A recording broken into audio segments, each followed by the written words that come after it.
Hello everyone, आप लोग का बहुत बहुत स्वागत है जी के ओशियन यूट्यूब चैनल पर। I welcome you all to G K ocean YouTube channel.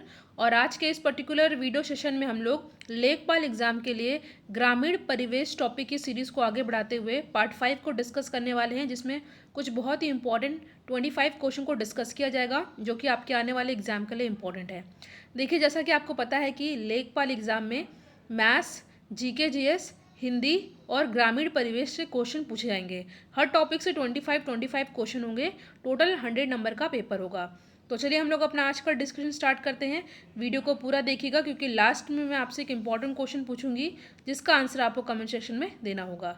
Discussion को स्टार्ट करने से पहले अगर अभी तक आपने जीके ओशियन यूट्यूब चैनल को सब्सक्राइब नहीं किया तो सब्सक्राइब जरूर करिएगा। इस वीडियो का पीडीएफ आप टेलीग्राम चैनल से जुड़ करके डाउनलोड कर सकते हैं। अगर आप चाहें तो व्हाट्सएप ग्रुप से भी जुड़ सकते हैं, जिसका लिंक डिस्क्रिप्शन बॉक्स में दिया हुआ है। तो आज का हमारा क्वेश्चन है, इसके पहले के 1 से लेकर 24 तक के क्वेश्चन को पहले के वीडियो में डिस्कस किया है, लिंक डिस्क्रिप्शन बॉक्स में है। सबसे अधिक वर्षा होती है पंजाब में, मध्य प्रदेश में, चेरापूंजी में या राजस्थान में।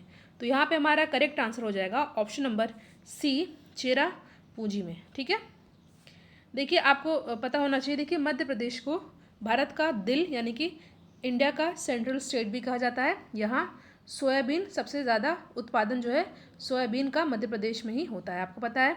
राजस्थान एरिया वाइज देखा जाए तो भारत का सबसे बड़ा जो है स्टेट है। आपको बताना है कि चेरापूंजी किस स्टेट में है। ठीक है, कमेंट सेक्शन में इसका आंसर आप लोग ज़रूर दीजिएगा।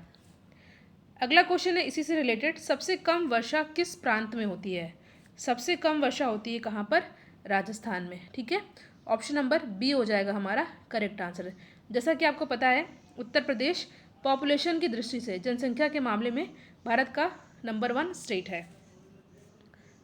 नेक्स्ट क्वेश्चन है आपके सामने, फसल की जल मांग में शामिल है क्या। आपके सामने यहाँ पे ऑप्शन दे रखे हैं और यहाँ पे हमारा सही आंसर जाएगा, पहला तो दे रखा है वाष्पीकरण में कम जल, वाष्पो उत्सर्जन में प्रयुक्त जल, पौधों के शरीर निर्माण में प्रयुक्त जल या उपयुक्त सभी। तो फसल जल मांग में शामिल है ये सभी। ठीक है, आपको ये सभी अच्छे से याद कर लेना है। नेक्स्ट पेज पे हम लोग आते हैं। क्वेश्चन है आपके सामने, बौछारी सिंचाई विधि अपनाई जाती है किसमें। तो ये अपनाई जाती है असमतल मृदा में। ठीक है, बात की जाए भारत में कई प्रकार की मिट्टी पाई जाती है, बट भारत में सबसे ज़्यादा जो एरिया कवर करती है वो मिट्टी है जलोढ़ मिट्टी। ठीक है, आपको ये अच्छे से याद कर लेना, ये भी क्वेश्चन पूछा जाता है। ठीक है, लगभग 40% हिस्से में भारत के जलोढ़ मिट्टी ही पाई जाती है। मैं हमेशा से आपको बताती हूँ कि काली मिट्टी को हम लोग कपास मिट्टी भी कहते हैं। ठीक है, क्योंकि यह कपास के उत्पादन में बहुत ही महत्वपूर्ण है। नेक्स्ट क्वेश्चन है, बागों के लिए उपयुक्त विधि है, कौन सी है। तो ये हो जाएगा हमारा द्रोणी। ठीक है, option number 1 is our correct answer. Next question है, आजकल कौन सा या से सिंचाई यंत्र प्रचलन में है। तो यहाँ पे हमारा सही आंसर हो जाएगा शक्ति चालित। ठीक है, इंपॉर्टेंट क्वेश्चन है और ये क्वेश्चन एग्जाम में पूछा भी गया है। इससे पहले देखिए, आज यूपी उत्तर प्रदेश का जीके का इम्पॉर्टेंट वीडियो चैनल पे अपलोड किया गया, आप उस वीडियो को ज़रूर देखिएगा। उसमें बहुत ही अच्छे तरीके से उत्तर प्रदेश के जीके के बारे में बताया गया है। अगला क्वेश्चन है, आजकल कौन सा नया यंत्र सिंचाई के प्रयोग में लाया जाता है। तो यहाँ पे हमारा सही आंसर रहेगा वायु चलित यंत्र। ठीक है, ऑप्शन सी हो जाएगा यहाँ पे हमारा सही आंसर। नेक्स्ट पेज पे हम लोग आते हैं। क्वेश्चन है, भीतरी जल निकाय में भूमिगत नालियाँ बनाई जाती हैं। तो ये बनाई जाती हैं पत्थर की नालियाँ। ठीक है, पत्थर की नालियाँ, option C is our correct answer. Next question है, स्थायी जल निकास की समस्या वाले स्थानों पर बनाई जाती हैं कैसी नालियाँ बनाई जाती हैं। तो यहाँ पे बनाई जाती हैं स्थायी नालियाँ। ठीक है, स्थायी से आप लोग ट्रिक बना सकते हैं। स्थायी जल निकास की समस्या वालों में स्थायी नाली बनाई जाती है। किस जल निकास व्यवस्था में सहायक नालियाँ समानांतर क्रम में विन्यस्त रहती हैं। तो यहाँ पे हमारा सही आंसर रहेगा हैरंगबोन विधि में। ठीक है, हैरंगबोन विधि में। आपको भी डिटेल में नहीं जाना, आपको सिर्फ क्वेश्चन आंसर अच्छे से याद कर लेना है। ठीक है, नेक्स्ट क्वेश्चन है, भूमिगत जल निकाय में लगे पादप का व्यास कितना होता है। 5 सेंटीमीटर, 10 सेंटीमीटर, 15 सेंटीमीटर या 20 सेंटीमीटर। तो यहाँ पे हमारा सही आंसर हो जाएगा option number A 5 centimetre. Next question है, गिरोजियोन भूमिगत जल निकास हेतु नाली बनाई जाती है। तो ये बनाई जाती है समतल मृदा में, ठीक है, समतल मृदा में। नेक्स्ट क्वेश्चन है, जल निकास का मार्ग निर्भर करता है किस पर। तो जल निकास का मार्ग निर्भर करता है किस प्रकार की मिट्टी है, अधोमृदा की किस्म पर, जलवायु पर, यानी कि इन सभी पर। तो ऑप्शन डी हो जाएगा हमारा सही आंसर। नेक्स्ट क्वेश्चन है आपके सामने, सबसे अधिक सिंचाई की आवश्यकता निम्नलिखित में से किस फसल में होती है। यहाँ पे आपके सामने ऑप्शन दे रखा है, जौ, मटर, धान या गेहूँ। तो यहाँ पे हमारा सही आंसर होगा ऑप्शन नंबर सी, धान में, ठीक है। और ये क्वेश्चन ध्यान रखिएगा, इंपॉर्टेंट है, कई बार एग्जाम में पूछा भी गया, आपको अच्छे से याद कर लेना है। नेक्स्ट क्वेश्चन है, पौधों के लिए पानी की आवश्यकता किस क्रिया के लिए होती है। ताप नियंत्रण हेतु, वाष्पोत्सर्जन हेतु, संवहन हेतु या इन सभी के लिए। तो यहाँ पे जो हमारा सही आंसर हो जाएगा वो है वाष्पोत्सर्जन के लिए, ठीक है, इंपॉर्टेंट क्वेश्चन है। अगला क्वेश्चन है, सतह की सिंचाई विधि कौन सी है। तो ये हो जाएगा हमारा क्वेश्चन, हम लोग फिर से पढ़ लेते हैं। सतह की सिंचाई विधि है क्यारी विधि, तोड़ विधि, द्रोणी विधि या ये सभी। तो यहाँ पे हमारा सही आंसर होगा ये सभी, ठीक है।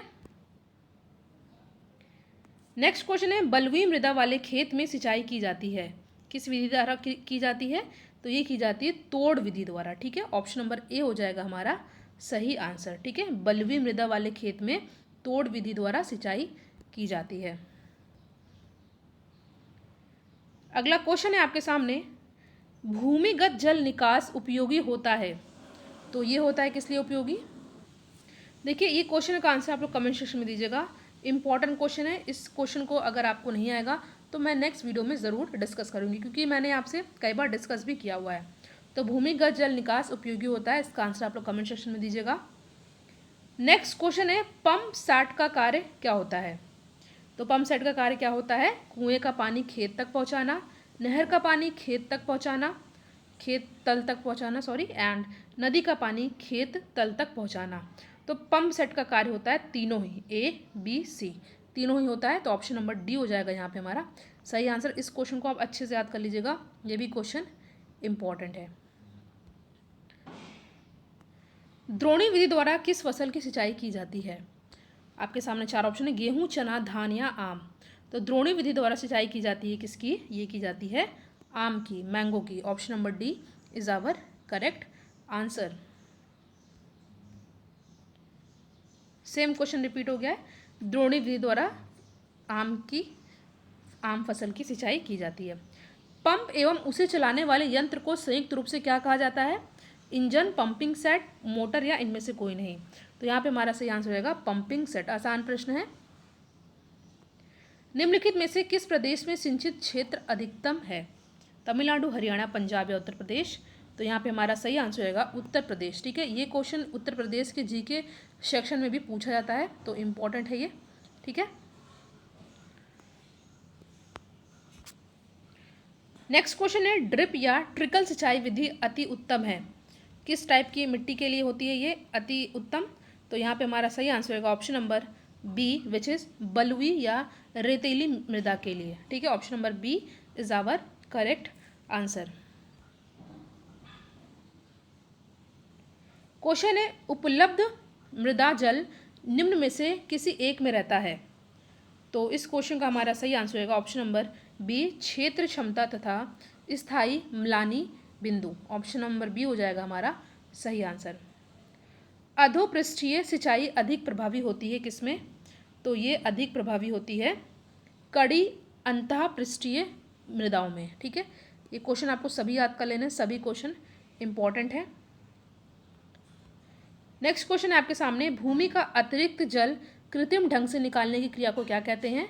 सिंचाई, जल निकास, निस्यनदन या तोड़ सिंचाई। तो यहाँ पे हमारा सही आंसर होगा ऑप्शन नंबर बी, जल निकास। इंपॉर्टेंट क्वेश्चन है, भूमि का अतिरिक्त जल कृत्रिम ढंग से यानी कि आर्टिफिशियल तरीके से निकालने की क्रिया को हम लोग जल निकास कहते हैं। नाम से आपको समझ में आ जाना चाहिए। लास्ट क्वेश्चन है, एक पंप से जल सतह की लंबवत दूरी निम्नलिखित में से अधिक नहीं होनी चाहिए। 3 मीटर, 4 मीटर, 6 या 10.3 मीटर। तो एक पंप से जल सतह की लंबवत दूरी जो है अधिक नहीं होनी चाहिए, कितनी से? 10.3 मीटर से। तो ऑप्शन नंबर डी हो जाएगा यहाँ पे हमारा सही आंसर। तो यहाँ पे हमने कुछ 25 इंपॉर्टेंट क्वेश्चन को डिस्कस किया जो कि आपके आने वाले एग्जाम के लिए बहुत ही ज़्यादा इंपॉर्टेंट है। वीडियो को लाइक एंड शेयर ज़रूर करिएगा और पहले के जो वीडियोज़ अपलोडेड हैं पार्ट 1 से लेकर 4 तक के, उन वीडियोज़ को भी आप लोग ज़रूर देखिएगा। और जो मैंने आपसे क्वेश्चन पूछा है उसका आंसर भी कमेंट सेक्शन में ज़रूर अटैम्प्ट कीजिएगा। Thank you so much for watching. Thank you.